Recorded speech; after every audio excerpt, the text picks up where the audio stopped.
You are now tuned in to Come and Talk to Me, recorded from Charlotte, North Carolina. Hosted by Abu Mary. This is where we tackle fake narratives. We right the wrongs, that way you can right your own. And always going to get it and never having victim mentality. Turning me on, blow my mind every time I see them. Y'all help me out. And always standing on truth, even by yourself, with facts and evidence. So sit back, relax, and get into the groove. You just might learn something. What's up, world? I'm back with another video. And like we always do, hit the like, hit the subscribe, share this video with other people. Before I get started, I want to say assalamu alaikum to all the believers, because you know how I do. I make videos about pretty much all kind of stuff that comes to my mind. But this one, I follow a young lady on Instagram, a Muslim sister, where she has this beautiful idea, and may Allah reward her with good, that she started a live on Sundays where she tries to get Muslim brothers and sisters to be married and connect them. And this is every Sunday at 8 o'clock sharp on Instagram. She goes live. So if you're a Muslim and you're looking for someone, maybe through Allah's decree, that could be where your Zoj or Zojatain are, right? So I want to go get into this video where last week no one got on, but she definitely had conversations and she talked about things and she expressed her views on a lot of different topics. But one thing that caught my ear was what she's about to talk about now. And she asked brothers to answer this question. So what I'm going to do is I'm going to play her whole video all the way through her conversation. And then what I'm going to do is bring it back and then try to answer what I can answer and also give Islamic evidence or advice to those who have seen her video or seen my video, and make it easier for you to understand your whole purpose of being married and what you should be really focusing on when you're married or getting married. So let's get started and let's hear what the sister has to say. And I'm not going to stop it. I'm going to let her go straight through. And then on the second comeback, I will start to stop and insert different videos and talk at the same time. So let's go. I have a question. How come y'all can't seem to make money? And I don't mean that with any sarcasm or any bitchy connotation. True, honest question. How is it that I can run my household as a woman who doesn't even have an actual job? You guys, I started a business in out the mother flipping mud after I left my job, and have been able to pay a car note, my rent, my phone, my kids' extracurricular activities. I got so many bills, and somehow I'm paying. Why do men continue to say that everything costs too much? You have to have a two-person household, and I mean 2 people making money. Men, please, if you're a real man and you're listening to the sound of my voice, in the comments, why can't y'all make money? Where is the disconnect? How are women running these powerful businesses, these empires? How are we growing financially? But men cannot seem to take care of us anymore. What's is it us? Do we want too much? Is a house and a roof over our head and eating daily, is that too much to ask for? I mean, is rent really that high these days? How come you guys can't seem to get bills paid without the help of my pockets? Kay and they said, I don't understand. Friend, and no man is commenting. Do you not have an actual reason? Are you tired? Are you the L word? Are you lazy? Do you feel like if you work over 8 hours, say you can only get one job, if you go over 8 hours, you're overextending yourself and you don't want to work too hard?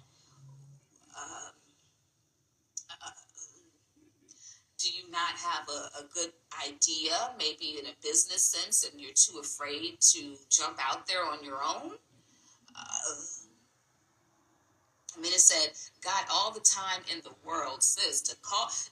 How you calling me, but you can't pay my bills? Sir, if you don't lose my number right now, why are you texting me, but you haven't cashed at me? And I don't mean that in a city girl sense. I mean for real, for real. You know my situation.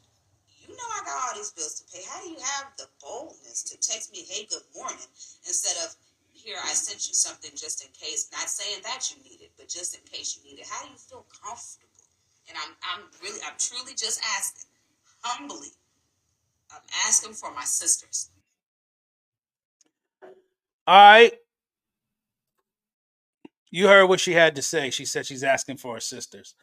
Now, before I start clicking in these other videos, I just wanted to express one thing, that there was a sister, I don't know, a brother, that commented and made a point which we as Muslims are supposed to understand. And it's very simple. When what is good enough for one is good enough for two, meaning if a man can feed himself, he can share what he has. If he has a dwelling where he can live, he can share that with his wife. If he has enough to buy some clothes for himself, he should have enough money to buy clothes for his wife.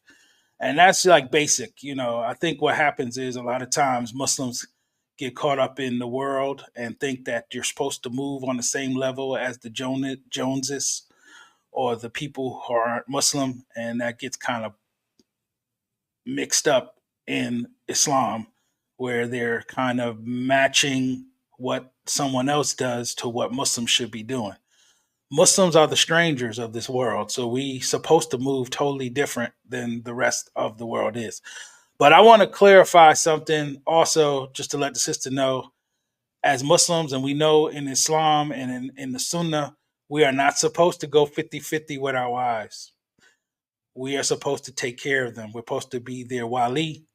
We are supposed to be their protector, maintainer, provider, now that they are no longer in their parents' home. So it's not supposed to be, hey, I can't afford to live in this house, so you got to help me pay half the bills. But let's get into, before I get back into me talking, let me give you my first proof of evidence and why sisters need to realize that it is important to worry about economics, but don't forget who gives us our economics, our risk, our dollar, our pound, our dinar, our falus, no matter what you want to call it. It comes from Allah subhanahu wa ta'ala first. Now, check out this brother and what he has to say. To get married, but he doesn't even have a job yet. He's poor. Listen to what Allah subhanahu wa ta'ala says. وَأَنْكِحُوا الْأَيَامَ مِنْكُمْ. So Allah is talking to men. Marry the women who are unmarried. وَالصَّالِحِينَ مِنْ عِبَادِكُمْ وَإِمَائِكُمْ. And marry the righteous male servants of Allah and the righteous female servants of Allah. So Allah is addressing both genders. Then Allah subhanahu wa ta'ala says something amazing. If yakunu fuqara'a, if they be faqir. Faqir is lower than a miskin. يُغْنِهِمُ min fadlihi. Allah will enrich them from His bounty. This is what Allah tells us. You're afraid of being poor? Go get married. Allah will increase your risk. But we, the Muslims today, because the shaitan has poisoned us, I need to be rich to get married. But Allah is saying the opposite. Even if you're poor but you get married, Allah will increase you in wealth from His bounty. Wallahu wasi'un alim. And Allah is all sufficient, all knowing. Hopefully y'all understood that. And I'm going to tell you something, and wallahi, it is the truth of my own experience. I was divorced and I had to raise 3 children as a single father, working a simple job at a grocery store. And Allah subhanahu wa ta'ala was able to allow me and my kids to live and survive off of that job. And off that same job, I was able to put my sons in activities, one son football, one son basketball. I was able to put my daughter in cheer, and cheer was more expensive than football and basketball. But like the brother said, that when you come together, fi sabilillah, and you choose each other because you know that it's to help you be a better Muslim, a better person in life, then Allah will help you with your situation. But the thing is, you have to be a humble servant to Allah. You have to be doing what a Muslim's supposed to be doing. That, men treating your women right and doing the rights that she's supposed to have. And the same thing with the sisters. You're supposed to do the rights that your husband is supposed to have in order to get the help from Allah that you're supposed to have. Now, some people get help from Allah and they don't have to do anything. But that is what's written in their book and what is written for them. But if you want to definitely have yourself in a good situation, then you do what you're supposed to do as a Muslim, and you don't do, like I said before, chasing the Joneses, thinking you have to be a millionaire, a rich person. You have to make a certain amount of money. Like I know you guys used to watch, whoever watched Kevin Samuels would say you had to make a certain amount of money to maintain a woman. You have to maintain the person that chooses to be with you. Now, I'm going to go into this other video that makes a lot of sense where I'm going to go next. Now, check out what this video tells you. Marry someone compatible with you. Compatible. If a man earns only around $100 to $150 per month, he should find a woman who can manage a comfortable life on that income. It's okay to marry a woman who enjoys nice things, but if her makeup alone costs $150 and they end up borrowing money just to get by, that's not ideal. The idea is to marry someone who aligns with your lifestyle. Someone like an Akfa woman. There are women, mashallah, who are content with spending just $2 on makeup and maybe $30 on groceries, which is enough for a simple and fulfilling life with her husband. That's the kind of woman he should consider as his partner. Marry someone compatible with you. This is the guidance of the Prophet sallallahu alaihi wasallam. Now, I hit that video to make it understood that I understand we as Muslims and you as a regular person, you shouldn't live like a pauper. You shouldn't live, destitute, clothes raggedy, busted up car.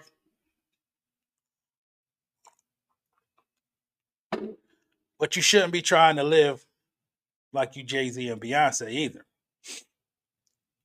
What the video explains and tells you, and I think a lot of times sisters and brothers don't get, pick the person who is on the level you're on. If you as a brother has a 1-bedroom apartment that's furnished and you can pay the bills, you can keep the lights on, you can keep the gas on, you can keep the AC on when it's hot outside, and you can clothe yourself and you have money to clothe her, then you choose a sister that sees what you have and say, sister, this is what I have. Is this something that's compatible with you? Is this something that you can live with? And if she says, alhamdulillah, truly, and she believes that, then that's the sister that rocks with you. But if you meet a sister and she wants you to be able to come from what you have, like say you got that 1-bedroom, but she's, you have potential to get us a 3-bedroom house with a 2-car garage and a backyard in the back, and I have nice bags on, and I have lots of shoes and clothes and makeup and all these different things. If you can't afford to do that for that sister, then that's not who you should pick. And that's the point sisters have to realize, is that when brothers have these concerns about what they cannot do, then that's not the brother for you. Because I had to listen to my ex-wife, and we had a long talk, and we had to understand that you may like something may be a coolness to your eyes. That's Islam, meaning that this woman's attractive to you. But if you can't keep her on the level that she's comfortable at, then that's not the sister for you. It may be hard. You might want her very much because desires are strong, but you don't want to do an injustice to her by trying to marry her and trying to live a life that you can't live and you cannot afford. So it's like, this is what's important. If it's important that you can maintain what you're on the level you're on. And the sister said earlier in the video, she had said that, is it us sisters? Are we the problem? Now, with some sisters, they could be the problem, meaning that they may want more than they really should need, right? And then some sisters think it's a come up. They never had it, but now they want it because this man is supposed to give her her rights. And she has a convoluted understanding of what her rights are. When you have a good brother who's trying to do what he needs to do, so yes, he won't be lazy, he'll work 2-3 jobs, but why break your husband's back just to maintain things that are not necessary? And that's something you have to look at yourself, sisters and women, and say, is what I want necessary? Is it a true need for the household, or is it just because I want it? And I want to look a certain way. I want to dress a certain way. I want to go places all the time. Like I said, if it's not a necessary need, then you shouldn't be so concerned about, oh, he can't do for me the way I want it done. Like some sisters want to have their husband's home and her have her own home. Now, if a brother can afford to do that, then that's the brother you pick. But if that brother can't afford to do that and you choose him, then you have to say, well, I chose the brother that could not afford to do this, so this is who I need to be with. Not I need to be with. This is the brother you chose to be with. So you have to say to yourself, you chose to be like this, then it's the level of life you need to get comfortable with. And to my Muslim brothers, don't pick sisters that you can't, like I said, you can't provide for. You can't deal with like that. And I want to hit you with this other clip of one of the sheikhs, and he explained something that we as westernized Americans always, and maybe the UK deal with it, maybe our Canadian Muslim brothers deal with it, maybe Muslims throughout the world deal with it. But I think it's more of a Western thing, where women automatically say, my money is my money, his money is my money, right? When I heard this from the sheikh, it made much sense, and I think people need to get out of that. Listen to what he had to say.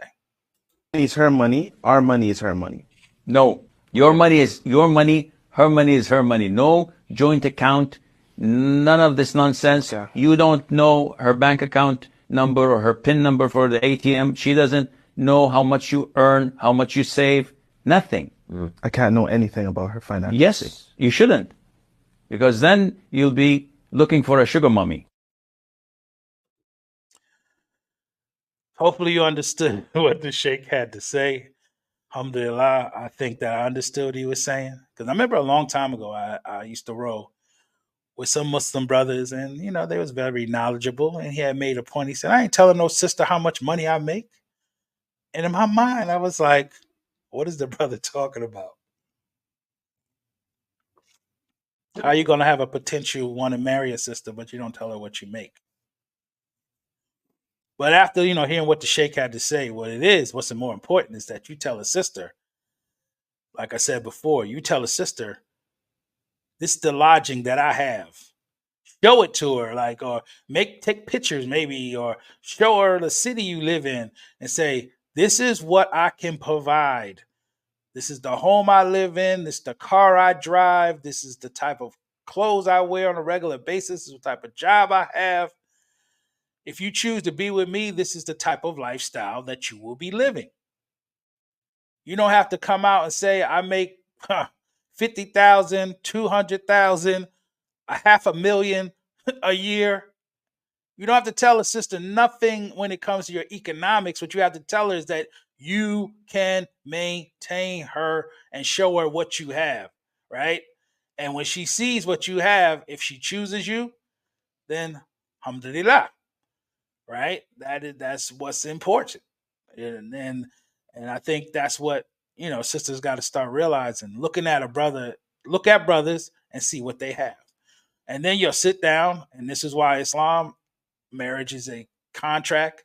This is a business situation between two adults. And both adults understand what they get themselves into. That's why they sit down and say, this is what I want. This is what I want. This is what I don't want. This is what I don't want. This is what I can, handle. And then from there, they say, okay. And when they say this, and just like in business, if you made a contract and everything's supposed to be a certain way, then you can't come back and try to renegotiate and change things. Now, you can do it if y'all sit down together and say, okay, it's beneficial for us as a couple and as a family to change some of the dynamics because my mind has changed and my economic status has changed. The more knowledge I have in Islam has changed. So that's what I really understand, to answer the sister's question, is that brothers are not broke. Brothers are concerned because they hear, and we're not saying that this is what the sisters want, but this is what we hear. We hear that you want a lot of dunya. And in Islam, dunya is the worldly world. You want a lot of worldly things. And what's more important is that you should be really expressing to this brother, how is his character? How would he treat you as his wife? Are you going to benefit with him in your Islam? Is it going to bring you closer to Allah? This is what you should be more concerned with. You're not economics. The economics should be, can he maintain a household? Will our household keep us from being cold, wet, hot, protecting us from the elements? Will the home inside be comfortable like I seen it when I came there? Will I be able to bring more to the home because I want to, not because he's asking me to? Because no 50-50. Man takes care of the responsibility of taking care of that woman. And taking care of that woman is keeping a roof over her head, keeping her comfortable to what she knows when she chose to pick you. Because if she came from a rich environment, but she still chose you as her husband and you cannot live on that level, that was her choice to pick you. She shouldn't have picked you. And that's the same thing I tell brothers, and I'm learning myself. Pick a person that wants you, not who you want. And you still can pick someone who's a coolness to your eye, that looks good to you, because Allah has made lots of beautiful sisters throughout the world. You just have to be patient, have sabr, and understand that it just takes time. And inshallah, you will get that person.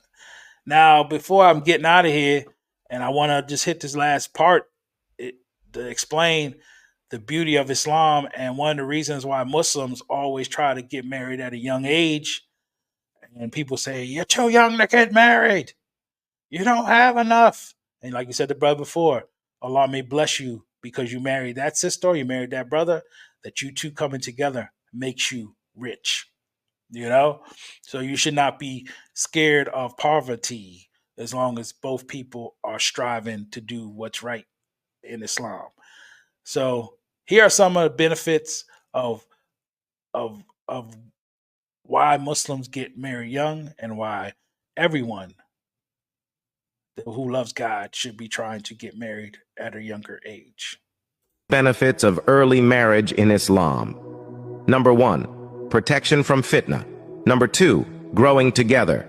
Number 3, earning good deeds through romance. Number 4, learning from each other. Number 5, raising children and getting them married early when you're not too old. Number 6, having emotional support. And all those are good, especially with sisters. They definitely like having moral support. And the world out there is wicked, and I'm telling you, it gets wickeder and wickeder as decades go on.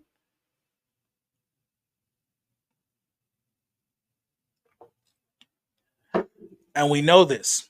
So why would we want to do this solo by ourselves, having to deal with the dunya and the crazy world that we have today?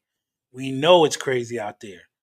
So just like in a fist fight, if you are fighting more than one person, it is always good to have a partner to have your back, back to back, and y'all throwing down together. And this is what a wife and a husband is. They're their teammate. They're you're Batman, she's Robin, or she's Catwoman, or she's Batgirl. But she's your partner in life to make it through it. So why be by yourself when you can be with someone to help you? Similar to what Jerry Maguire told the brother in the movie one time. Help me, help you. And this is what Muslim brothers are trying to tell sisters, and sisters should be trying to tell brothers. Help each other. Stop being so concerned about economics if the person's not poor. Because I can understand if a brother come to you and he ain't got a pot to piss in and he wants to marry you, then we ain't rocking with that. But at least if he has, like I said, has the basic necessities of what a Muslim man's supposed to have: a home, reliable transportation, and able to take care of his home.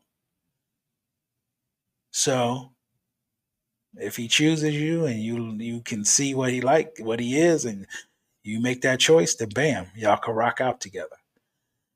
And ultimately, I want to say this to the sisters: wealth, health, and all good things are through the permission of Allah.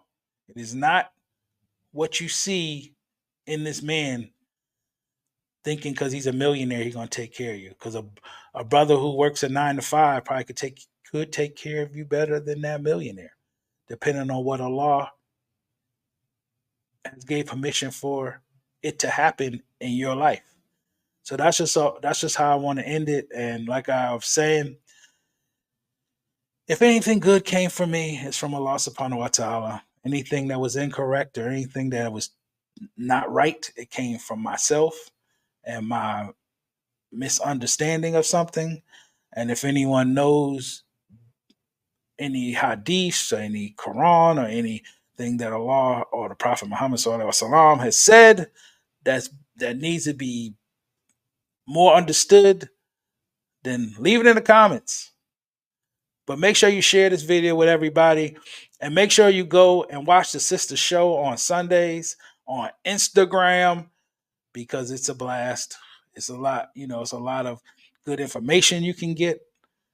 And you might, like I said, you might just find your other half of your deen in that chat. So till next time, you know what I always say: get your brain up. And I'll see you later. Peace. I better find your heart, 'cause I don't wanna play no game. No, no, no, no, no. I don't wanna play no game, play no.